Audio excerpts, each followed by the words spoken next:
Hey everyone, it's VM Campos Snack Fan. Time for another fun food video. It's not always just about magic and comic books, it's also about food. We actually have to eat to live. So I'm going to review some cheeses that I bought. I bought some cheeses over at the local artisanal hipster market, who shall be remaining nameless unless they sponsor the podcast. Come on, Trader Joe's, reach out to me. Anyway. So I bought a goat milk cheddar cheese, a Camembert soft ripened cheese, a Halloumi cheese, and a goat cheese chive and onion. So I'm going to try each of these out. We've got a goat cheese cheddar. We've got a Camembert soft ripened cheese, Halloumi cheese, and the chive and onion goat cheese, or Chèvre cheese, if you please.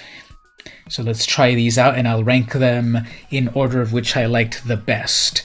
So I like cheese in general.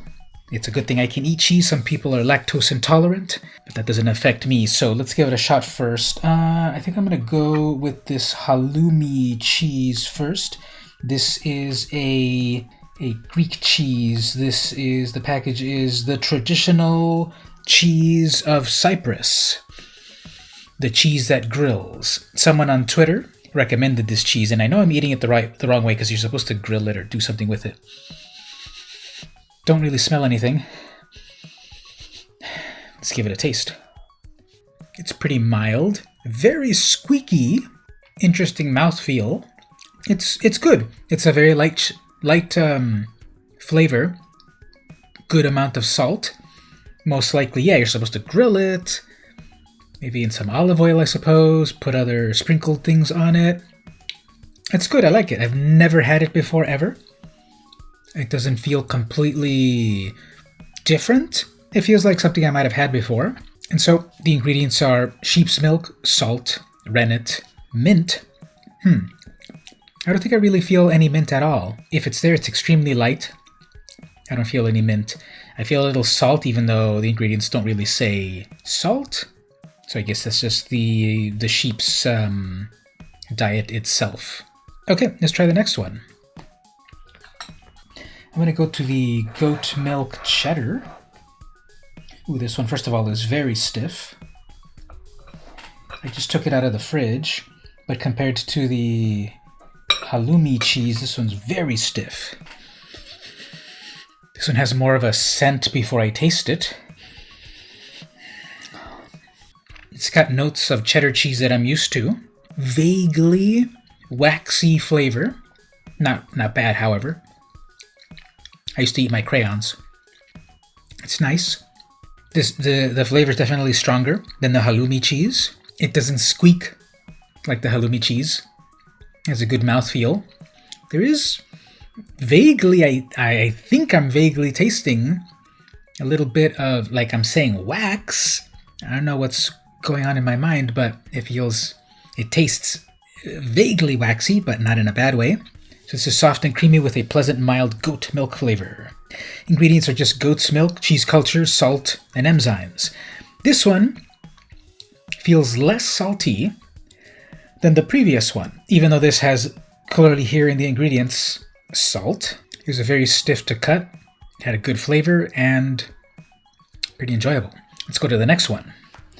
This one is definitely more extravagant than the other two, whereas the other two had kind of like the basic cheese, just the cheese ingredients. This one's the goat cheese, chive, and onion, so it's already got extra ingredients.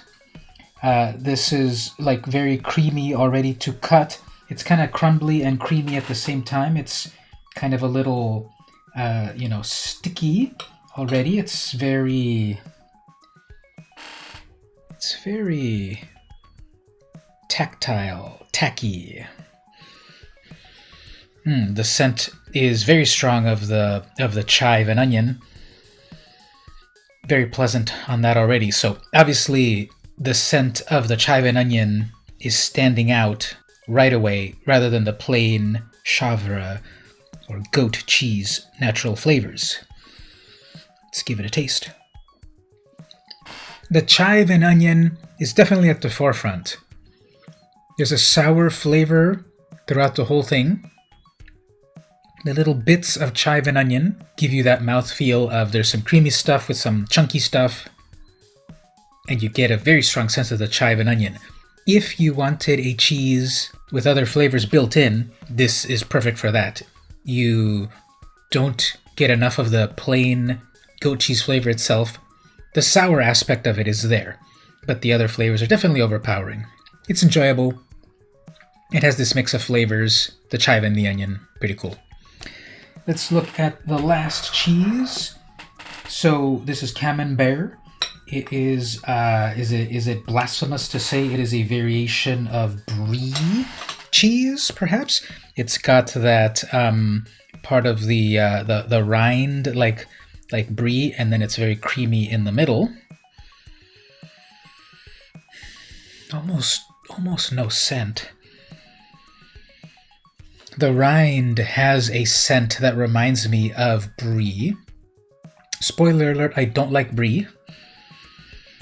But it has sort of that brie rind scent, which is vaguely earthy and mushroomy and such. The inside part is very tacky, very creamy. This is a soft ripened cheese. So, okay, let's give this a shot. Do I eat the whole thing, the rind part and the cream part? Let me just do the cream part first. It is reminiscent of brie. Like I said, I'm not a fan of brie, but I feel that this strays more towards the flavors of the milk and the cream. Definitely has like flavors of fungus, of mushrooms and such. Let me have the other piece with the rind. The rind has more of the flavors of the fungus, of the earth, than the inner creamy part of it. Let's give the rankings then. Number 1, I'm going to go with the Trader Joe's goat milk cheddar cheese. I found the tactility of it, cutting it, was enjoyable. The flavor of it, as I said, it's like a chalky, waxy sort of flavor, but with the undertones of classic cheddar, but then they're lighter because it's goat's milk. I'm putting that as number 1. Number 2, I'm going to go with the goat cheese, chive, and onion. I thought those flavors were pretty strong. We've got the sour flavors, the chive and onion. Maybe this is a little cheating because it's like definitely flavored. I should have probably gone with like just the plain goat cheese to get the full authentic flavor. I like how it was very creamy, spreadable. I could see putting this on like a bagel or something, although by itself it's still pretty good. Number 3, I'll go with the halloumi cheese. It was a fun cheese. It was like fun just even to bite. It's very squeaky. It's very mild. It definitely feels like it needs to be added with something else. Like I could wrap it with some prosciutto or something, or whatever the appropriate meat pairing would be, or actually grill it the right way, the authentic way. And then the final one, I'm going to go with the Camembert. It's not as bad as brie, and I'm sorry if you're a brie lover, not Brie Larson. I don't like brie cheese, and this is getting a little too close to it, so I gotta put it in 4th place. And there you go. I hope you liked my indulgence in a little bit of cheese, changing things up once in a while. It's not always just magic and comic books and Comic-Con and cosplay and all that stuff. We also do snack stuff here and just off the beat WTF stuff. So we talked about some cheeses. Tell me about the cheeses that you're into. What should I be on the lookout for? What is the cheese that you swear by? There's a whole world of cheese out there. A famous French president once said to the effect, "How can you rule a nation made of 200 cheeses?" I'd love to see your feedback in the comments. Thanks so much for watching. This has been VM Campos, and I'll see you in the cheese aisle.